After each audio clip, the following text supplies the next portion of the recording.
Hello everyone, board बा में आप सभी का स्वागत है। हम हैं संतोष कुमार और आज हम देखने वाले हैं अपने 12th क्लास के बायोलॉजी के चैप्टर नंबर 1 को, जो कि है हमारा जीवों में जनन यानी कि रिप्रोडक्शन इन ऑर्गेनिज्म। ओके, और आज का जो हमारा सेशन रहने वाला है, आज का टॉपिक ये है युग्मकों का स्थानांतरण, यानी कि जो युग्मक का स्थानांतरण होता है कैसे होता है। ठीक है, तो बेसिकली ये हमारा पार्ट 11 रहने वाला है। इसके पहले हम लोगों ने बहुत सारे पार्ट्स में देख रखे हैं कि जीवों में जो जनन जो हमारा चैप्टर है उसके और भी बहुत सारे जो टॉपिक्स है, छोटे मोटे टॉपिक्स है, वो सारी चीज़ें हम कवर कर चुके हैं। ठीक है, तो आइए आज के सेशन को स्टार्ट करते हैं। तो आज का जो हमारा सेशन रहने वाला है उसका सबसे पहला टॉपिक है कि आखिर युग्मक का स्थानांतरण होता क्या है। तो देखिए, युग्मकों का नर युग्मक को मादा युग्मक तक पहुंचाने की प्रक्रिया को हम क्या कहते हैं, युग्मक का स्थानांतरण कहते हैं। यह बहुत ही सिंपल है। ठीक, लेकिन इसके दौरान कौन कौन से और भी बहुत सारी चीज़ें होती हैं, उसको एक परफेक्ट आंसर के रूप में यहाँ पे आपको यहाँ पे लिखा गया है कि युग्मक स्थानांतरण क्या होता है। जनन के लिए नर और मादा युग्मकों का मिलना आवश्यक होता है। ऑब्वियसली लैंगिक जनन जब होगा तो उसके लिए नर और मादा युग्मकों का मिलना जरूरी होगा। ठीक है, यहाँ पर इस जनन के जगह पर यदि आप लैंगिक जनन लिखेंगे तो और भी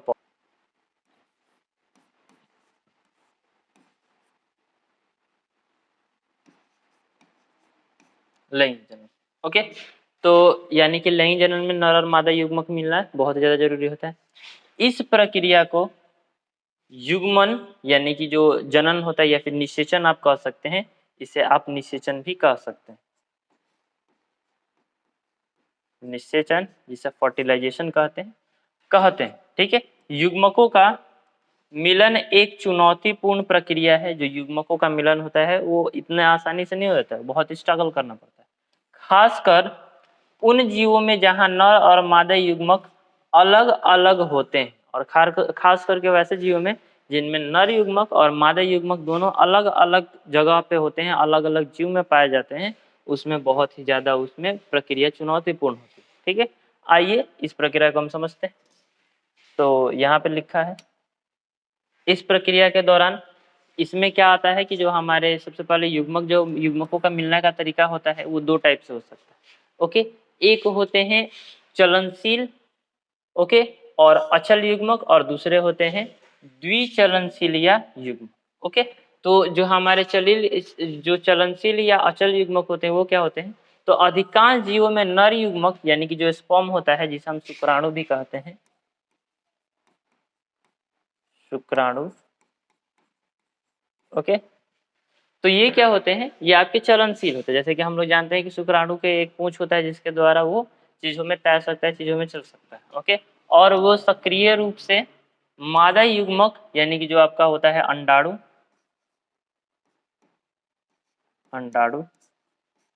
ओके, की ओर बढ़ते हैं। ठीक, जनन की प्रोसेस में हम लोग ये देख चुके हैं। उदाहरण के लिए मनुष्य में जो स्पर्म होता है, जो आपके शुक्राणु होते हैं, वो तैर कर अंडाणु तक पहुंचते हैं। ठीक है, जो इसमें मादा युग्मक सामान्यतः अचल और स्थानबद्ध होते हैं। जो मादा युग्मक जो हमारी अंडाणु होती है वो क्या रहती है, अपनी जगह पे फिक्स रहती है, अपनी जगह पे रुकी रहती है। ठीक है, और जो हमारा शुक्राणु होता है वो क्या होता है, एक जगह से दूसरी जगह पर ट्रैवल करके अंडाणु से मैच करता है, अंडाणु को निषेचित करता है। ठीक है, वे एक जगह पर बने रहते हैं, जो हमारे होते हैं अंडाणु वो एक जगह पर बने रहते हैं, और नर युग्मक उनके पास जाकर उनसे मिलते हैं, जबकि नर युग्मक उनके पास तैर कर जाते हैं और अंडाणु से मिलकर उसे निषेचित करते हैं। अब यहाँ पे द्विचलनशील युग्मक क्या होता है, तो कुछ फंजाई और शैवाल में दोनों युग्मक यानी नर और मादा दोनों युग्मक चलनशील होते हैं, दोनों युग्मक चलते हैं। ये युग्मक जल या अन्य माध्यमों की मदद से एक दूसरे से मिलते हैं, और ये युग्मक क्या होते हैं, जल हो गया फिर अन्य माध्यम हो गए, तो उनके जरिए जाकर मिलते हैं। तो यहाँ पे माध्यम की बात आ रही है। तो यही नहीं है, सिर्फ बहुत सारे ऐसे लैंगिक जनन में बहुत सारे ऐसे जीव हैं, जब उनका निषेचन करना रहता है तो उनको एक माध्यम की जरूरत होती है। ओके, और ज़्यादातर ये फूल जो पुष्पी पादप होते हैं उन लोगों में देखा गया है कि उनमें माध्यमों की किसकी आवश्यकता होती है, तो जो मुख्य रूप से पाया जाता है वो क्या है, जल का माध्यम। तो यदि जल रहेगा तो कोई भी क्या होगा, शुक्राणु नर युग्मक या मादा युग्मक जल में क्या होंगे, डूब जाएंगे या फिर जल में तैरने लगेंगे, और वो जल के प्रवाह के साथ जाकर दूसरे किसी पुष्प के फूल में जाकर वो निषेचन की प्रक्रिया कर लेंगे। ठीक है, तो यहाँ पर यही चीज लिखा गया है कि शैवाल हो गया या फिर ब्रायोफाइट्स हो गया, इसके अंतर्गत जितने भी आपके पेड़ पौधे आते हैं, और टेरिडोफाइट।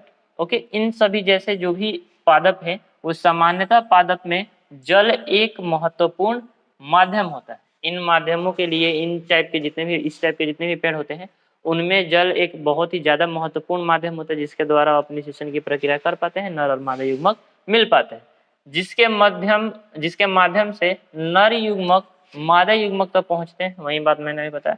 हालांकि कई बार नर युग्मक मादा युग्मक तक पहुंचने में असमर्थ रहते हैं और इस वजह से बहुत सारे नर युग्मक खो जाते हैं।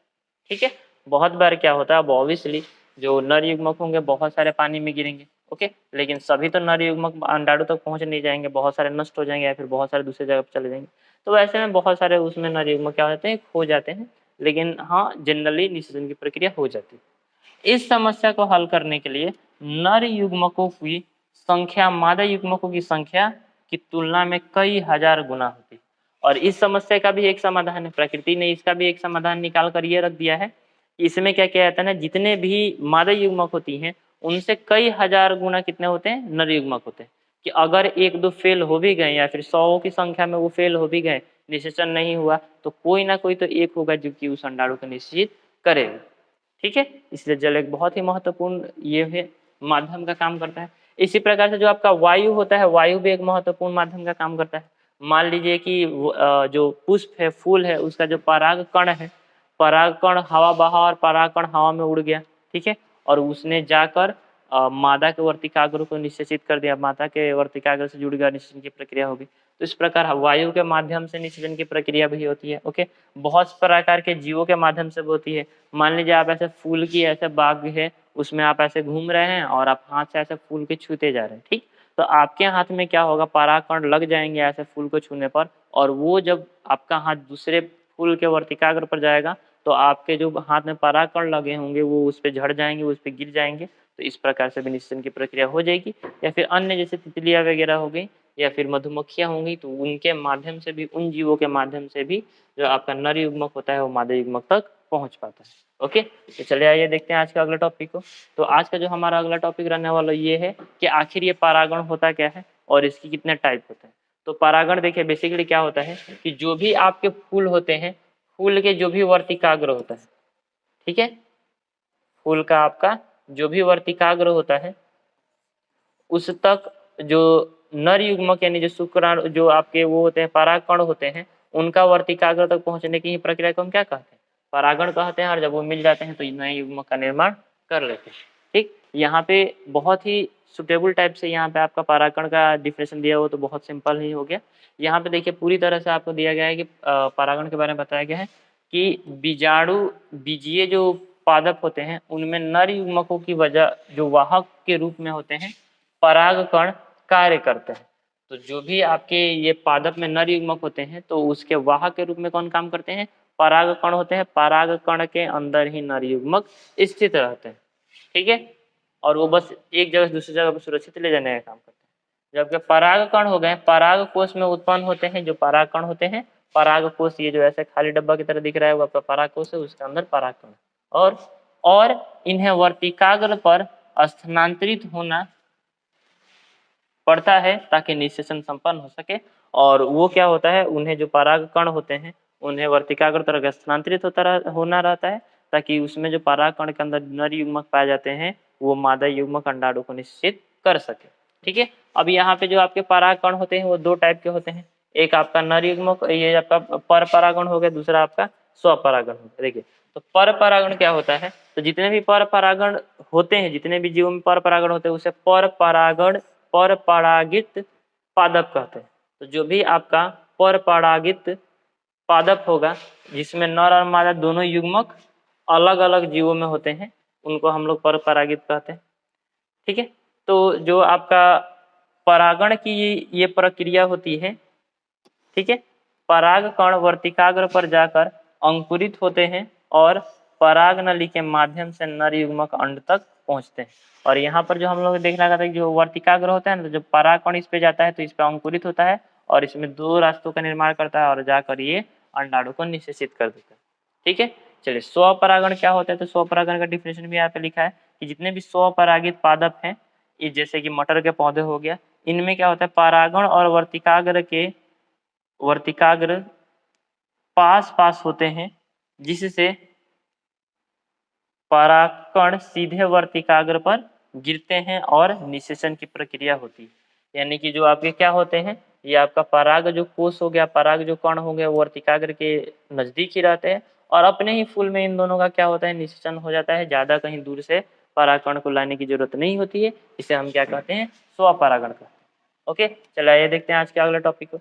आज का जो हमारा अगला टॉपिक है कि जीवों में जो युग्मक स्थानांतरण।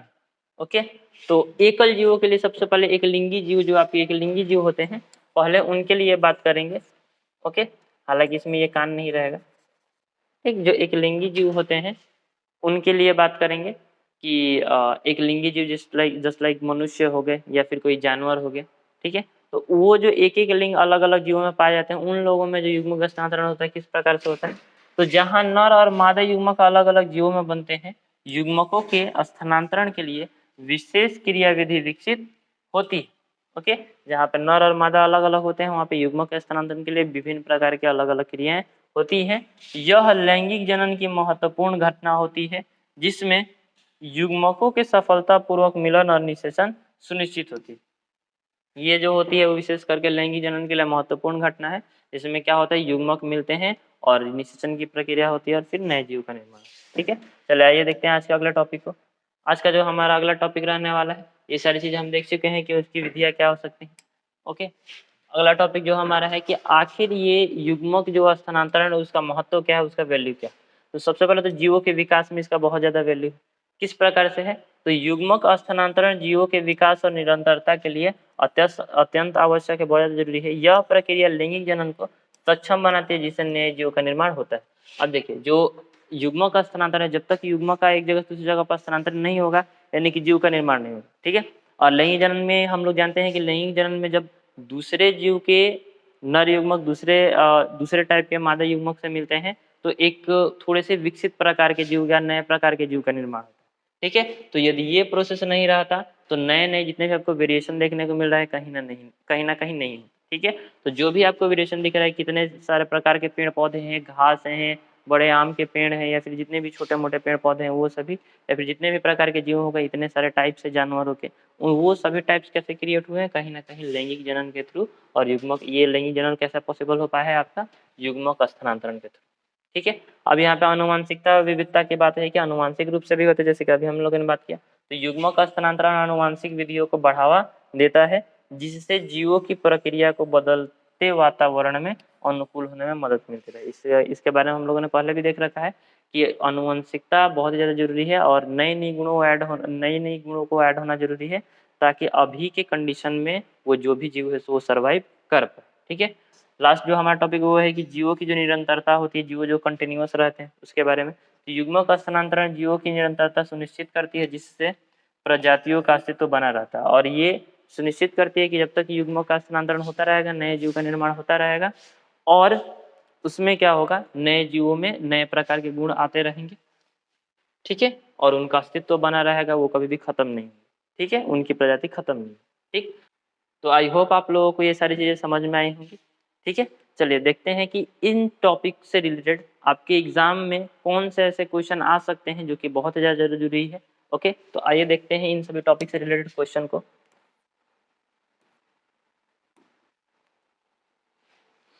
चलिए देखिए, तो आज का जो हमारा फर्स्ट क्वेश्चन रहने वाला वो ये है कि युग्मक स्थानांतरण से आप क्या समझते हैं, इसके विभिन्न विधियों की व्याख्या करें। तो बेसिकली हम लोगों ने फर्स्ट स्लाइड में ही देख रखा था कि युग्मक आपका स्थानांतरण क्या होता है। ओके, और इसकी क्या महत्व है, इसकी क्या वैल्यू है, तो आप इन सभी चीज़ों को इसमें ऐड कर सकते हैं। आइए अगला क्वेश्चन देखते हैं। आज का जो हमारा अगला क्वेश्चन रहने वाला वो ये है कि युग्मक स्थानांतरण के लिए विभिन्न माध्यमों की व्याख्या करें। तो हम लोगों ने देख रखा था इसमें कि वो माध्यम जल हो सकता है, वायु हो सकता है, या फिर कोई जीव हो सकता है। हालांकि आप वायु और जीव के बारे में लिखना चाहें तो एक्सप्लेन कर सकते हैं। ठीक है, चलिए आइए देखते हैं आज के अगले क्वेश्चन को। आज का जो हमारा अगला क्वेश्चन है वो है कि परागण से आप क्या समझते हैं, इसके प्रकारों को लिखें। तो ओके, हम लोगों ने देखा कि परागण क्या होता है। इसमें हम लोगों ने देखा कि एक स्वपरागण होता है, दूसरा आपका पर परागण। ठीक है, तो आप इस चीज़ को आंसर में अपने ऐड कर सकते हैं। चलिए देखते हैं अगले क्वेश्चन को। तो आज का जो हमारा लास्ट क्वेश्चन रहने वाला वो ये है कि युग्मक स्थानांतरण के महत्व को लिखें, इसके क्या वैल्यू है, इसके क्या महत्व है, उसको लिखें। ठीक है, तो ये हम लोगों ने लास्ट स्लाइड में देख रखा था कि युग्मक स्थानांतरण क्या होता है और इसके वैल्यू क्या होते हैं। ठीक है, तो आई होप ये सारी चीज़ें आपको समझ में आई होंगी। ठीक है, तो मिलते हैं नेक्स्ट वीडियो में, तब तक के लिए जय हिंद।